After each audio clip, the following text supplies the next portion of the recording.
আপনাদের উপস্থিত সকলকেই বাদল সরকার নাট্যচর্চা কেন্দ্রের পক্ষ থেকে ধন্যবাদ জানাচ্ছি, ভালোবাসা জানাচ্ছি, আমাদের আন্তরিক অভিনন্দন জানাচ্ছি শ্রী শ্রমিক বন্দ্যোপাধ্যায়কে, মানে শ্রমিকদাকে। গত 20শে জুলাই 2021 আমরা একটি অনুষ্ঠান করেছিলাম শহীদ নাট্য দর্শক, নাট্য সাথী প্রবীর দত্ত স্মরণে। 1974 সালে কার্জন পার্কে তৎকালীন পুলিশের নির্মম লাঠি চালনায় হত্যা করা হয় প্রবীরকে। তারই স্মরণে শ্রমিকদা গত 20শে জুলাই বলেছিলেন আবার ফ্যাসিবাদ, এই শিরোনামে কিছু কথা। কিন্তু নেটওয়ার্ক দুর্বল থাকার জন্য আমাদের সম্প্রচারে বিঘ্ন ঘটে, অনেকেই ভালোভাবে তার কথা শুনতে পারেননি।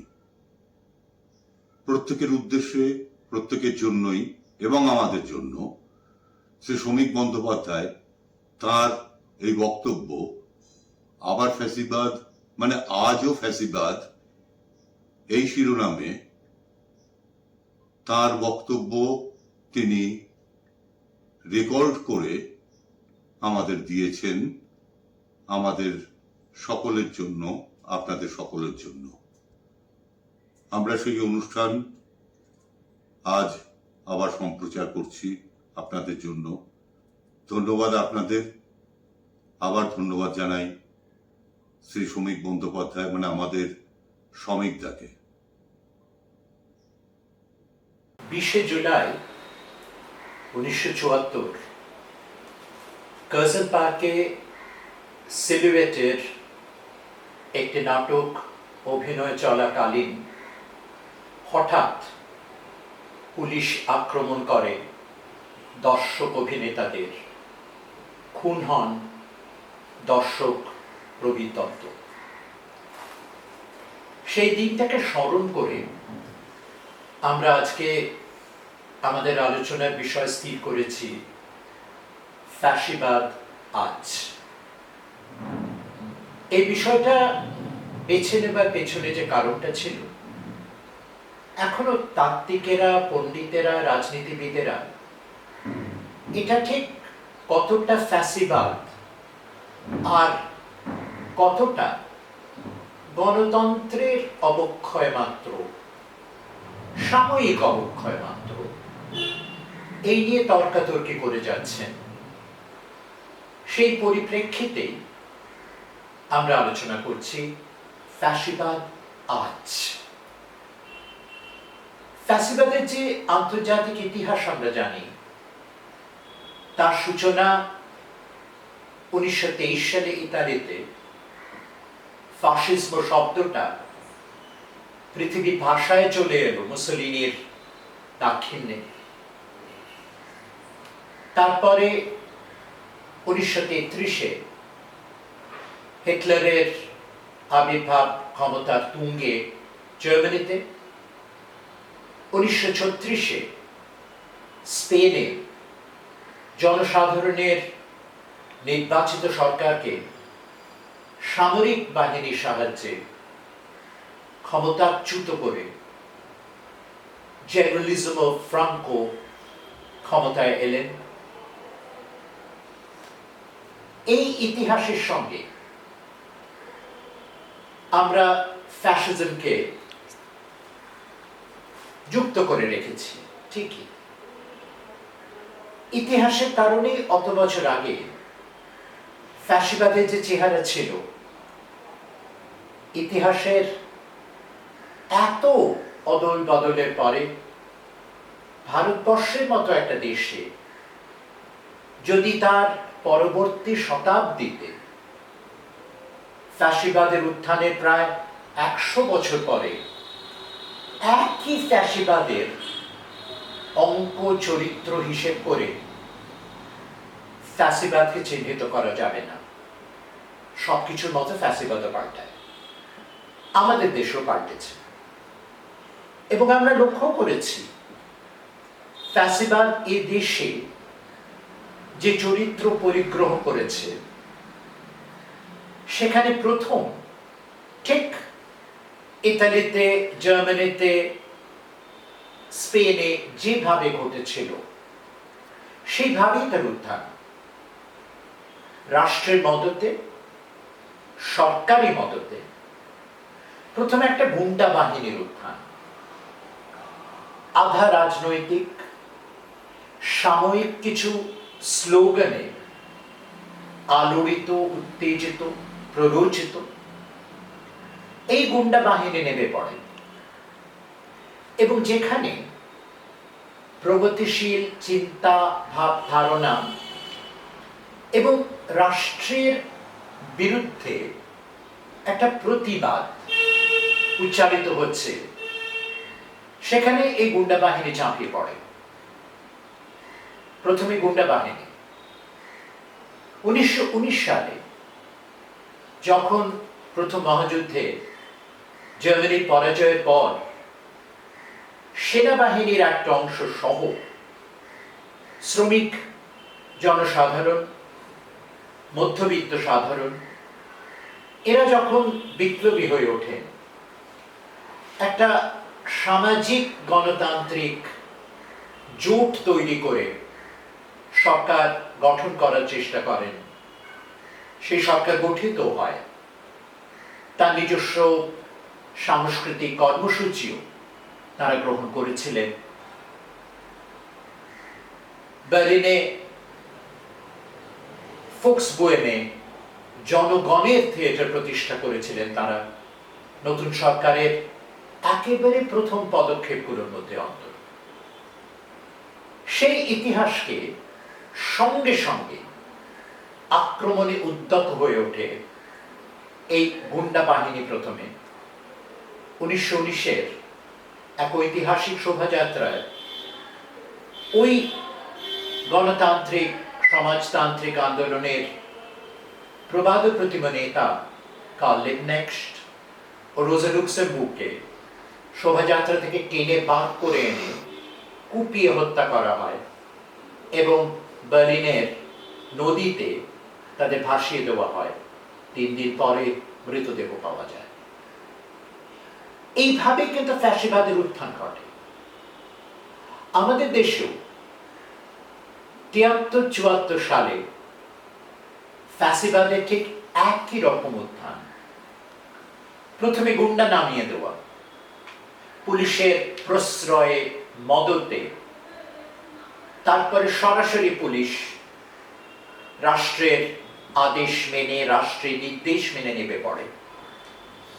তারপরে রাষ্ট্রীয় উদ্যোগে জরুরি অবস্থা ঘোষণা হয়, তার পরপরই সমস্ত রকম প্রতিবাদকে দলিত করা হয়, অসংখ্য মানুষকে কারারুদ্ধ করা হয়। তারপরে জনগণের প্রতিবাদে, প্রতিরোধে জরুরি অবস্থা উঠে গেলেও আস্তে আস্তে ফ্যাসিবাদের নির্মাণ চলতে থাকে। প্রথমে গণতান্ত্রিক পদ্ধতির মধ্য দিয়ে, গণতান্ত্রিক জোটের মধ্য দিয়ে এই ফ্যাসিবাদ দানা বাঁধে সংগঠিত করে। তার প্রকট রূপ 74 সালে আমরা যার প্রথম বিস্ফোরণ দেখেছিলাম, সেই পরিণত রূপ আজকে আমরা লক্ষ্য করছি দেশে, যেখানে রাষ্ট্র সরাসরি সম্পূর্ণ অগণতান্ত্রিক একটা নীতি অবলম্বন করে এগিয়ে চলেছে এবং সেই নীতির মূলে যেটা কাজ করছে, যে পুঁজিবাদ, দুর্বল পুঁজিবাদ এই দেশে, এবং সংগঠিতভাবে সেই পুঁজিবাদ তৈরি হতে পারছে না। 170-এর কিছু বেশি সংখ্যক লক্ষ কোটিপতি এই দরিদ্র দেশে সরকারিভাবে স্বীকৃত। এবং আমরা লক্ষ্য করলাম যে এই অতিমারির 2 বছরে সেই তালিকাভুক্ত হলেন 40 জন নতুন লক্ষ কোটিপতি। রাষ্ট্রের প্রশ্রয়ে, সমর্থনে, মদতে। তার কারণ, যেই অতিমারি প্রথম প্রকাশ হলো, আমরা ভালো করে খেয়ালও করলাম না ফ্যাসিবাদ এইভাবেই ওঠে, আড়ালে আবডালে গোপনে ফ্যাসিবাদের উত্থান হয়। ঘোষণা করে ফ্যাসিবাদ প্রথমে আবির্ভূত হয় না, এক্ষেত্রেও তাই হয়নি। অনেকে আমরা লক্ষ্যই করলাম না যে প্রথম যে সরকারি নির্দেশ জারি হলো, সামাজিক দূরত্ব রাখতে হবে। ডাক্তারি প্রয়োজন যেটা ছিল সেটা তো শারীরিক দূরত্বের, 2 গজ হোক, 3 গজ হোক, একজন থেকে আরেকজন দূরত্ব রক্ষা করবে। কিন্তু প্রথমেই রাষ্ট্র ঘোষণা করে দিলেন সামাজিক দূরত্ব, অর্থাৎ সমাজকে ভাঙতে হবে। সমাজকে ভেঙে ব্যক্তির একটা বিচ্ছিন্ন সম্পর্কহীন সমাহারে সমাজকে নিমজ্জিত করতে হবে। এই নীতিটা কত সহজে একটা অতিমারী ভয়ে ত্রাসের মধ্যে সরকার কিন্তু ঘোষণা করে দিলেন। এবং এখন আমরা লক্ষ্য করি ঠিক ফ্যাসিবাদের পুরনো ঐতিহাসিক যে উপমান, সেই উপমান মেনেই প্রচারের বিপুল একটা ব্যবস্থা। ফোন তুললে সরকারের কণ্ঠস্বর ভেসে আসে। বেতারে নিয়মিতভাবে প্রধানমন্ত্রী বক্তৃতা করেন, মন কি বাত। বেতারের অনুষ্ঠান, মিডিয়ার যাবতীয় পরিবেশনা সরকার নিয়ন্ত্রিত। আমরা খেয়াল করি না যে যখন খবরের কাগজের একটা পুরো পাতা জুড়ে সরকারি বিজ্ঞাপন প্রকাশিত হয়, হিসেব করে দেখবেন যে ওই একটা পৃষ্ঠা খবরের কাগজের তার বিজ্ঞাপনের খরচ কিন্তু 30,000 থেকে 50,000 টাকা। সেটা কিন্তু আমার আপনার করদাতাদের টাকা। সেই টাকায় রাষ্ট্র তার ক্ষমতা, তার কীর্তিকলাপ যেমন প্রচার করে, তেমনি রাষ্ট্রের মুখ হিসেবে প্রধানমন্ত্রীর মুখ বা মুখ্যমন্ত্রীর মুখ সেটাকে তুলে ধরে। অঙ্ক কষে দেখতে পাবেন যে প্রতিবার ওই মুখটার জন্যে বিজ্ঞাপিত, উচ্চকিতভাবে অশ্লীলভাবে বিজ্ঞাপিত একটা মুখের জন্যে আমরা করদাতারা কিন্তু অন্তত 10,000 টাকা খরচ করছি। ওই বিজ্ঞাপনে ওই অংশটা, ওই অত সেন্টিমিটারের ভাড়া হচ্ছে কিন্তু অন্তত 10 থেকে 15,000 টাকা। এবং সেটা যদি হিসেব করেন সারা ভারতের এতগুলো খবরের কাগজে একসঙ্গে, এমনকি রাস্তায় যে হোর্ডিং দেখেন, অধিকাংশ হোর্ডিং এ কিন্তু ব্যক্তিগত কোনো মালিকের, ধনী মালিকের, তার অধিকারভূত, সেখানেও কিন্তু ভাড়া করতে হয় ওই জায়গাটা। এবং প্রধানমন্ত্রীর মুখের জন্য ওই কত সেন্টিমিটার তার খরচটা যোগাই আমরা, নির্বাক ভাবে আমরা জুগিয়ে যাই, কোনো প্রশ্ন তুলি না। এইভাবেই কিন্তু ফ্যাসিবাদী একটা রাষ্ট্র প্রচারের মাধ্যমে, অহরহ প্রচার, জার্মানিতে হিটলারের যতখানি গুরুত্ব ছিল, হিটলার নিজে ঠিক ততখানি গুরুত্ব দিতেন তার প্রচারমন্ত্রী গোয়েরিংকে। গোয়েরিং ঘোষণা করেছিলেন, একটা মিথ্যে যতবার বলা হয় ততবার সেটা আরো সত্য হয়ে ওঠে। সেইটা আমরা প্রতিদিন এই দেশে লক্ষ্য করে যাচ্ছি, এবং সেই ব্যবস্থাটা জনসাধারণের কণ্ঠস্বর, জনসাধারণের দাবি, জনসাধারণের প্রতিবাদী উচ্চারণ সমস্ত কিছুকে দলিত করে ওই অল্প সংখ্যক লক্ষ কোটিপতির দাক্ষিণ্যে রাষ্ট্র চলবে, তাদের পুষ্ট করবে একের পর এক রাষ্ট্র প্রাতিষ্ঠানিকভাবে, সংস্থাগতভাবে জনসাধারণের জীবন বীমা, জনসাধারণের অর্থ সঞ্চয়, সেটাকে সুসম্পন্ন করা, এই যে দায়গুলো, চিকিৎসার দায়, মানুষের স্বাস্থ্য রক্ষার দায়, রেলপথ, বিমানপথ, একটার পর একটা জনসাধারণকে রাষ্ট্রের যা দেয়, রাষ্ট্রের কাছে জনসাধারণের যা প্রাপ্য, তার অধিকার হিসেবে, দয়া হিসেবে নয়, সেগুলোকে ওই মুষ্টিমেয় সৌভাগ্যবান লক্ষ কোটিপতির হাতে তুলে দেয় রাষ্ট্র, এবং তারা রাষ্ট্রের যাবতীয় বিধি নির্ধারণ করে।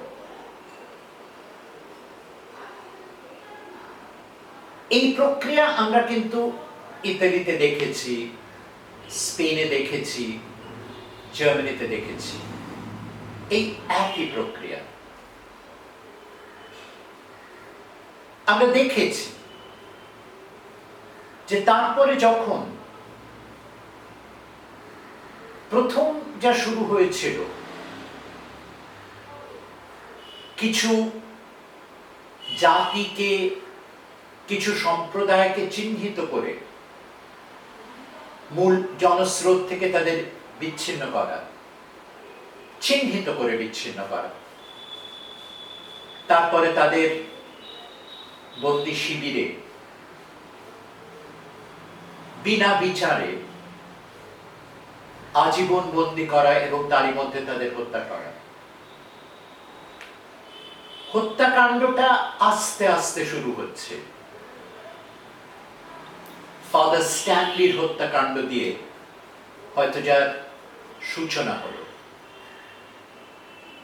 কারাভ্যন্তরে বিনা বিচারে, সম্পূর্ণ বিনা বিচারে এমন আইন রাষ্ট্র তৈরি করে নিয়েছেন যাতে বিচারের দরকার হয় না।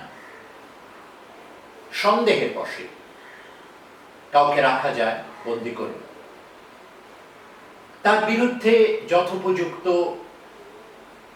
অভিযোগের তালিকা পর্যন্ত তুলে দেওয়া হয় না তার হাতে, বিচারের কোন রকম সুযোগ তাকে দেওয়া হয় না। এই অসুস্থ মানুষ যাতে তিলে তিলে মৃত্যুর দিকে যায় সেটাকে নিশ্চিত করা হয়, এবং তার জন্য রাষ্ট্র বিচার ব্যবস্থাকে ব্যবহার করে। তার উৎকট চিহ্ন আমরা দেখলাম, যে বিচারককে দিয়ে সুবিধাজনক রায় রাষ্ট্র বার করে আনতে পারে, অর্থাৎ বিচারপতি যখন পুরোপুরি রাষ্ট্রদাস হয়ে যায়, তার বিচারপতির মেয়াদ শেষ হতে না হতেই তাকে রাষ্ট্রীয় পুরস্কার দেওয়া হয়, পদ দেওয়া হয়, অর্থ দেওয়া হয়, উৎকোচ দেওয়া হয়, কার্যত। একটার পর একটা এই ঘটনা যখন চলে যায়, এইটা কিন্তু ফ্যাসিবাদের যে প্রকট রূপ, যেখানে একজন একনায়ক নিজেকে একনায়ক বলে ঘোষণা করেন, সেই ঘোষণার কি আর কোনো দরকার পড়ে, আর কোনো প্রয়োজন পড়ে? এবং আরো যেটা মারাত্মক, আমরা এই অতিমারীর প্রাবল্যের মধ্যে যেটা লক্ষ্য করলাম, যে এই অতিমারীকে ব্যবহার করে, যে কথা দিয়ে আমি শুরু করেছিলাম সেইখানে ফিরে যাই, সামাজিক দূরত্ব তৈরি করা, সমাজ সমাবেশ, সামাজিক জটলা, জমায়েত, অতিমারীর অছিলায় সেগুলোকে নিষিদ্ধ করে দেওয়ার সঙ্গে সঙ্গে জোর দেওয়া হতে লাগলো আন্তর্জালের ওপর। এই 3 দিন আগে একটা আলোচনা চক্রে অর্থনীতিবিদ জয়তী ঘোষ, যে দীর্ঘদিন জওহরলাল নেহেরু বিশ্ববিদ্যালয়ে অধ্যাপনা করেছেন, তিনি বললেন যে জওহরলাল নেহেরু বিশ্ববিদ্যালয়ের বিপুল ছাত্র সংখ্যার শতকরা 60% আন্তর্জালের সুযোগ নেই। সারা ভারতবর্ষে এটা আরো ভয়ঙ্কর ভাবে স্পষ্ট। তবুও কিন্তু পত্রপত্রিকায়, মিডিয়ায়, এমনকি রাষ্ট্রের কেনা বিদ্বজ্জন মহলেও আন্তর্জালই হবে ভবিষ্যতের জনসংযোগের একমাত্র বাহন, শিক্ষার একমাত্র বাহন, এটাকে প্রতিষ্ঠিত করার চেষ্টা চলছে। কারণ ওষুধের ব্যবসায় এবং আন্তর্জালের ব্যবসায় কিন্তু ওই 40 জন নতুন লক্ষ কোটিপতির পত্তন হয়েছে এই 2 বছরে, আরো হবে, তাদের সংখ্যা বাড়বে, এবং তারা অধিকাংশই বিদেশে ইতিমধ্যেই বাড়িঘর তৈরি করে ফেলেছেন, কিনে ফেলেছেন সম্পত্তি, যাতে যে কোনো সময় তারা আমাদের দেশ থেকে চলে যেতে পারেন, অন্য দেশের নাগরিকত্ব গ্রহণ করতে পারেন, আমাদের কোটি কোটি টাকা লুট করে।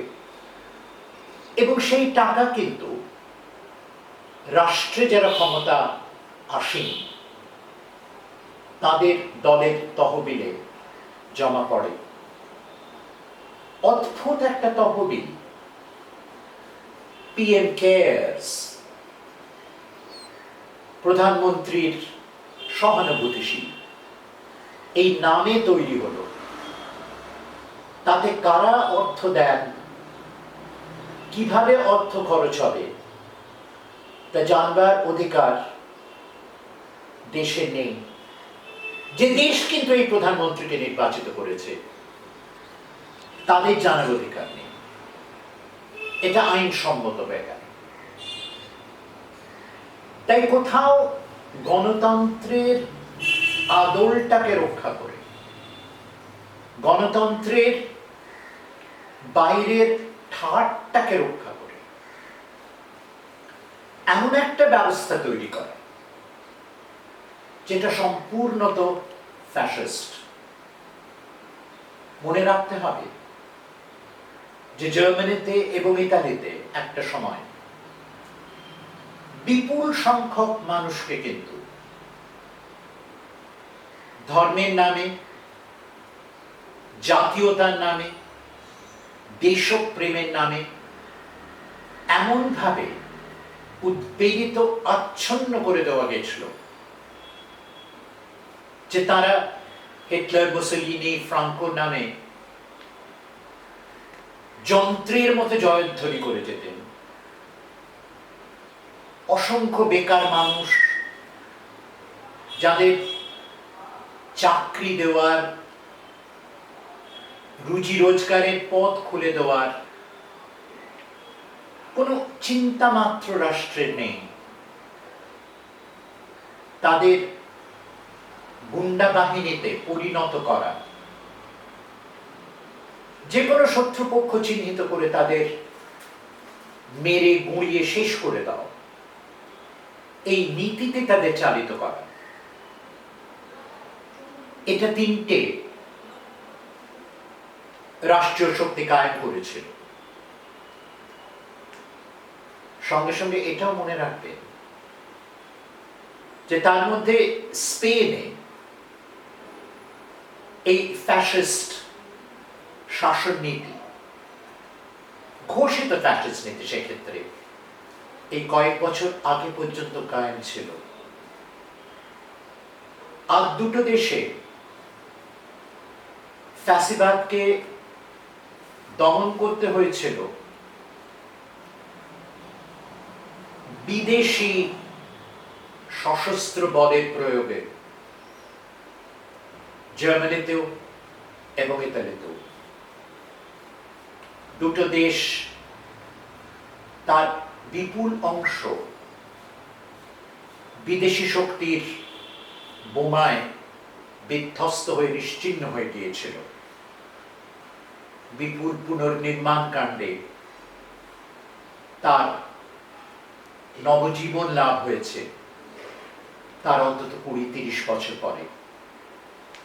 এখনো সেই ধ্বংসের চিহ্ন দেখা যায়, শুধু জার্মানিতে, ইতালিতে নয়। জার্মানি যাদের আক্রমণ করেছিল সেই সব দেশ, ইংল্যান্ডে দেখা যায়, জার্মানিতেও দেখা যায়। এই ভয়ঙ্কর পরিণতি দিকে কিন্তু আমরা এগোচ্ছি, এবং সেই প্রক্রিয়াতে আমরা অনেকগুলো জিনিস, অনেকগুলো উপাদান লক্ষ্য করছি, যেটা আজকে ফ্যাসিবাদের লক্ষণ একদিকে, এবং পুরনো ফ্যাসিবাদের সঙ্গে তার সম্পর্কটাও খুব সহজ। খেলাধুলোকে, অলিম্পিক্সকে বিপুল গুরুত্ব দেওয়া, খবরের কাগজে, মিডিয়াতে, সরকারি দাক্ষিণ্যে। সারা পৃথিবীর কীর্তির তুলনায় টোকিও অলিম্পিক্সে ভারতের যা লাভ, সেটা তুচ্ছাতি তুচ্ছ, হাস্যকর, উপহাস্য। অথচ সেইটা নিয়ে কি প্রচন্ড গর্ব। তার আড়ালে কিন্তু আরো একটা প্রক্রিয়া কাজ করে, এবং ফ্যাসিবাদের, আজকের ফ্যাসিবাদের, যখন পৃথিবীতে মিডিয়ার প্রচার ব্যাপ্তি ক্রমপ্রসারণা, তখন যে পরিবর্তনটা ঘটেছে, যে মিডিয়া বিভিন্ন খবরকে যেমন তুলে আনে গণতন্ত্রের ঠাট বজায় রাখতে, রাষ্ট্রের অন্তঃসারশূন্যতা, রাষ্ট্রের দুরভিসন্ধি, রাষ্ট্রের উল্টো চক্রান্ত, এগুলো প্রকাশ হয় মিডিয়ায়। কিন্তু তারপরে বড় খবরের রমরমায় সেগুলো আড়ালে চলে যায়। 9 মাসের উপর হয়ে গেল হাজার হাজার চাষি দিল্লিকে 3 দিক থেকে ঘিরে অবস্থান করছেন। প্রবল শীতের মধ্য দিয়ে তারা থেকেছেন, এবার বর্ষায়, প্রবল গ্রীষ্মে তারা সেখানে বাস করছেন। মিডিয়াতে তার কোনো ছবি নেই। দিনের পর দিন ছবি টোকিও অলিম্পিক্সে মুছে দেওয়া গেল, মানুষের দৃষ্টি থেকে, মানুষের চেতনা থেকে মুছে দেওয়া গেল একটা বিরাট আন্দোলন। যে আন্দোলনকে অস্বীকার করতে, যে আন্দোলনের দিকে মুখ ফিরিয়ে নির্মম হতে রাষ্ট্র দৃঢ় সংকল্প, কোনো জবাবদিহি করবেন না, তাদের সঙ্গে কোনো সঙ্গত আলোচনায় পর্যন্ত যাবেন না কোনো মন্ত্রী, প্রধানমন্ত্রী তো দূরের কথা, তিনি তার মন কি বাত নিয়ে ব্যস্ত। মানুষের মন কি বাতে তার কোনো বিন্দু মাত্র আগ্রহ নেই। পাশাপাশি মিডিয়া কিন্তু খবর তোলে, খবর ফেলে, খবর ভাঙে, খবর মুছে দেয়। সঙ্গে সঙ্গে আরেকটা খবরও তৈরি হয়ে ওঠে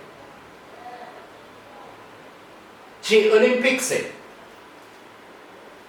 যে কজন ওই 2-4টে পদক নিয়ে ফিরে এলেন, তাদের মধ্যে কে সামরিক বাহিনীতে কাজ করেন এবং সামরিক বাহিনীতেই আসল খেলোয়াড়দের লালন পোষণ পালন হয়। সামরিক বাহিনীকে আরো মর্যাদা দাও, আরো সম্মান দাও। ফাদার স্ট্যানের মৃত্যুতে কোনো সরকারি শোক প্রকাশের সুযোগ নেই।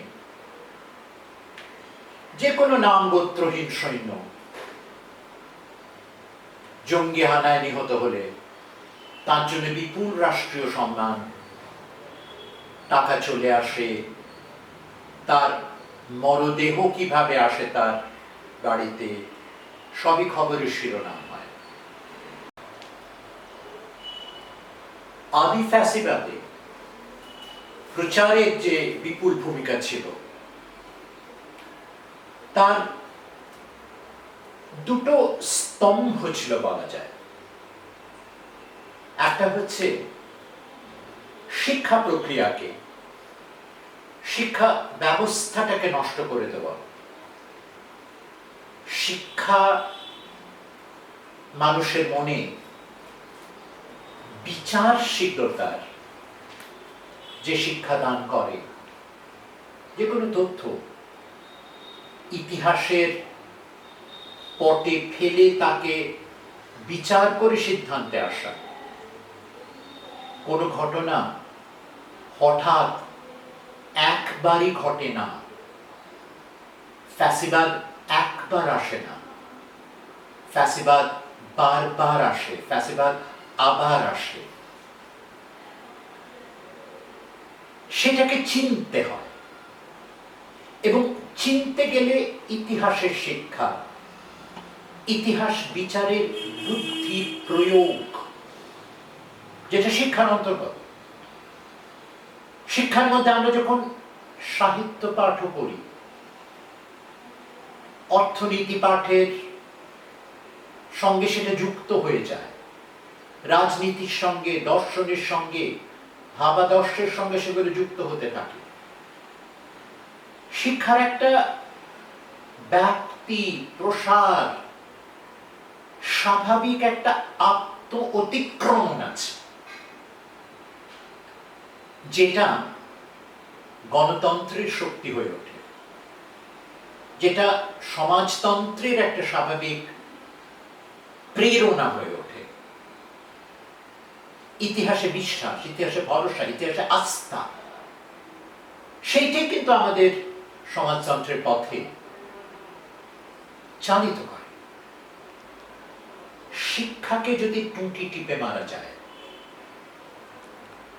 আন্তর্জাতিক শিক্ষার এই যন্ত্রায়নে, ভয়ঙ্কর যন্ত্রায়নে,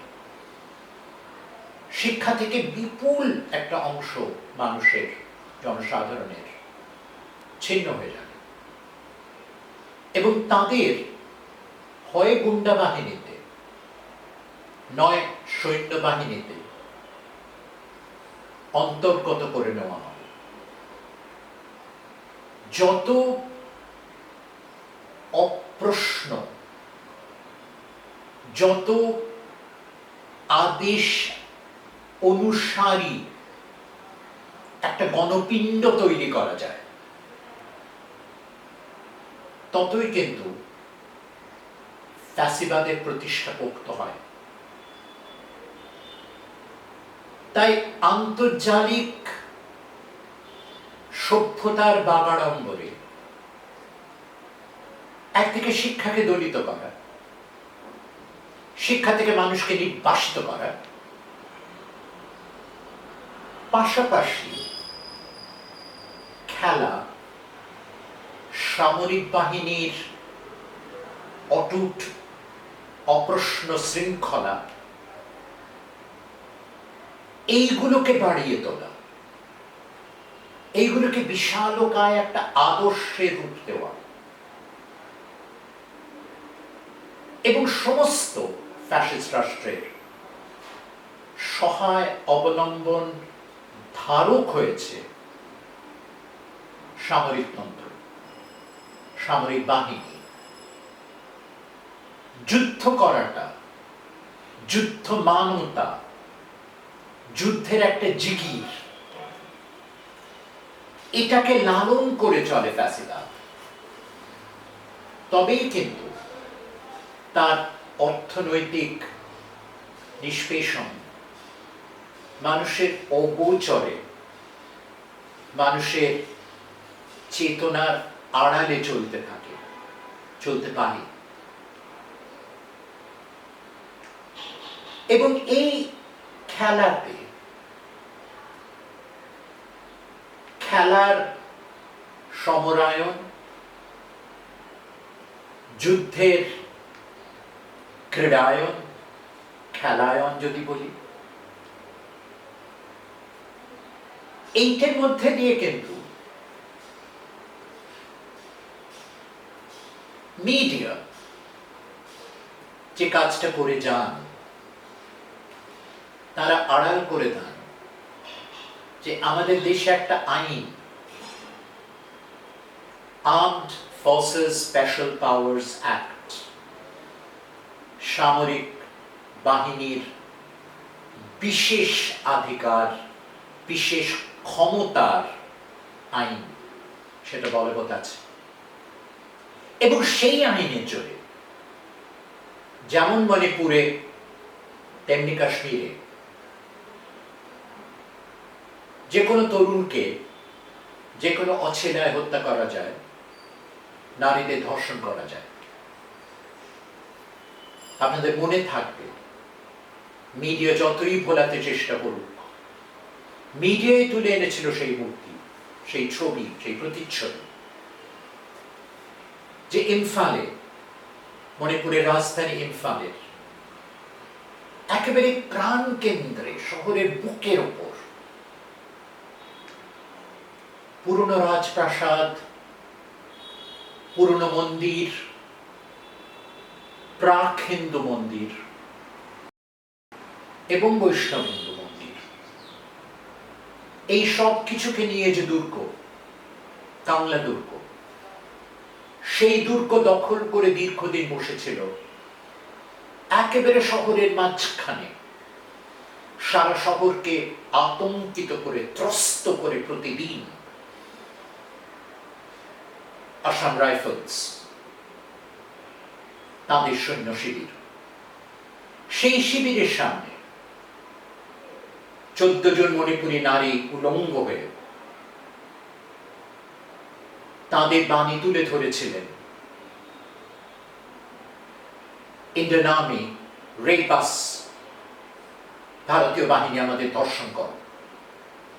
যে ধর্ষণ কাণ্ডের তারা নিত্য সাক্ষী।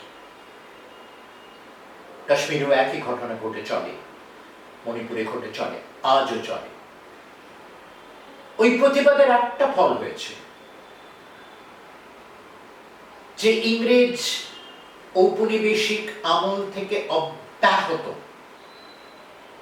ইম্ফল শহরের বুকের মাঝখানে ওই কুৎসিত সৈন্য শিবিরের অবস্থান ওখান থেকে সরে গেছে।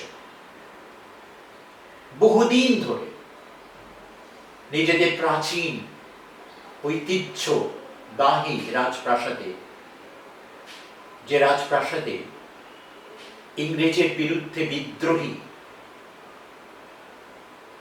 যুবরাজ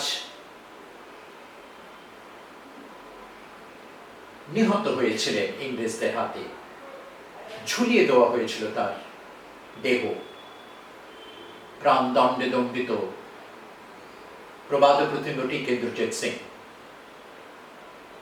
সেই সমস্ত জায়গাগুলো, সেই ক্ষেত্রগুলো পর্যন্ত ভারতীয় সৈন্যদের দাপটে প্রতিদিন অবমানিত হয়ে চলেছে বছরের পর বছর, ইংরেজ আমল পেরিয়ে আমাদের স্বাধীন আমলে। সেইটুকু অন্তত মণিপুরের নারীরা প্রতিবাদ করে সরাতে পেরেছিলেন, আর কিছু পারেননি।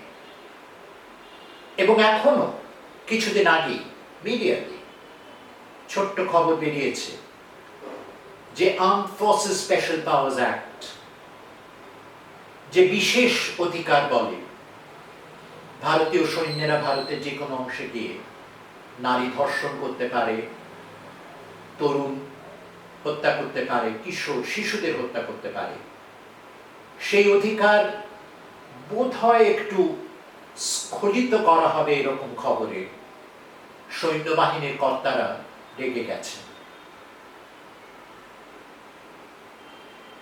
মিডিয়া এই খবরগুলো আনে, মুছে দেয়, ভুলিয়ে দেয়।